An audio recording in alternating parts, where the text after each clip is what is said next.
In the last video, we have implemented the student class. So let's implement two more classes and then finish up with our demo. So let me implement a class and I will call this employee. Remember, we had a structure in mind that we have employees and students. Again, employee is not a student. Employee is just a person. So this is going to extend person. Now, neat trick if you're using Eclipse, you just click on this and it's going to place the constructor for you, but then you will need to add the rest of the things if you have some more things. So I will add one more attribute here, protected, and then this is going to be a string, and this is going to just tell me the department. I'll just make it lowercase, department in which the employee works in. Now this is already done for me, so I just need to go ahead and add one more thing here, which is string department, and then I will go here and say this dot department is equal to department, and this is finishing up my constructor in here. I will just define a method here. I want to call it work. So public void work, and inside this I'll just print something, system.out.println. Again, I have access to the first name. I have access to this because it is in the person class that I'm implementing or extending, sorry.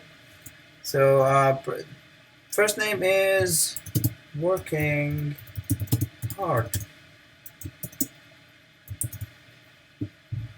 Now finally I want to implement a manager class.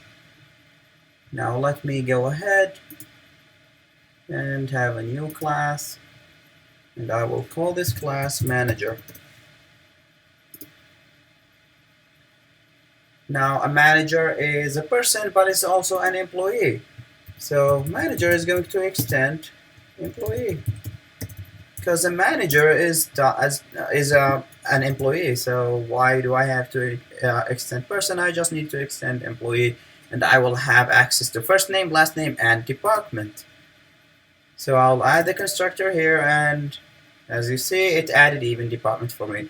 Let me add one more thing here, is a protected integer, and I will call this rank. So what is the rank of the manager? And finally, I just need to add it here in my constructor. So I will say this dot rank is equal to rank. And let me go ahead and go to the demo. I don't have any methods written here, but in fact I have two methods in this class. I have work, and since this is extending person, I also have getInfo. So let's go to our driver class, which I want it to be in the default package, so I don't need this. Let me just delete this, because I wanted to show you the import and why do you need to import and when do you need to import. Now keep in mind that all of those classes, employee, manager, person, and student, are in a package called inheritance, and then I have the driver class in a different package. So what I will need to do is I will need to import those so I can use them. So I can go ahead and say import inheritance dot, and then I can say employee, manager, or person, or student, but I can also say dot star. Okay, so I'm importing all of those classes to be able to use them. If you want to import them one by one, then it's totally fine. Now what I want to do here is I want to create objects from those classes that I have, and then see what I can do with them. So let's create a student. So student s is equal to new student, and we have to follow the same order of the constructor of student. So if we go back to the constructor of student, we have first name, last name, and then student ID, and then the major of that student. So let me create the typical person, John Doe, and then we said we will have the ID, so it's going to be S00001, and then the major of that student is going to be CS. Now let me create an employee. So employee A is equal to new employee, and again I will need to follow the constructor of employee. So if I go back, I have first name, last name, and then department. So I will go and call my employee something like Mary, and then Jones, and then the department is going to be sales department. Now I need a manager, so manager M is equal to new manager, and I will need to follow the constructor of manager. Remember, it's first name, last name, and then department and rank, and we can always go double check. So first name, last name, department, and then I need to have integer rank here, which I forgot, and then the rank in here. So I will save this, go back to my driver.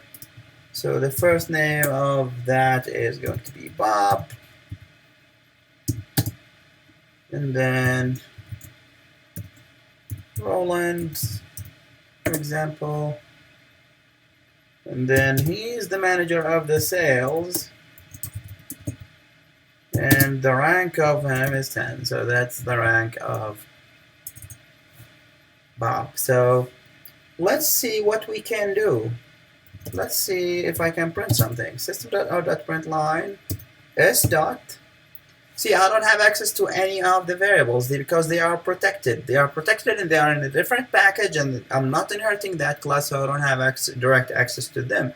But I have access to the method. So get first name, and I can run that. And the first name is John. Now I'll just go ahead and say s dot get info. Let me save this and run it. It says this is the name of that. Let me just put the console down here so it's going to be there. So recall that if we go back to student, I don't have a get info. I just have get first name, do tasks. But I have get info from person, and I'm inheriting that from person, so I don't have to redefine it. Now let me go back and say s dot do tasks, and let me just run the others on my other classes. So e dot get info, e dot work, and then m dot get info, and finally m dot work. Now if you recall, in employee we only have one method that's called work. In manager I don't have any methods, but manager is inheriting work from employee, which is inheriting get info from person. So work has access to, manager have access to work and get info. So if I save this and run it, it's going to run just fine. This is the first object we created, John Doe, which is studying, and then we have Mary Jones, which is working hard, and then we have our manager, Bob Rollins, which is also working hard. And this is a brief structure, or like a good structure of inheritance that shows you how to inherit from classes and how to get access to the methods and variables.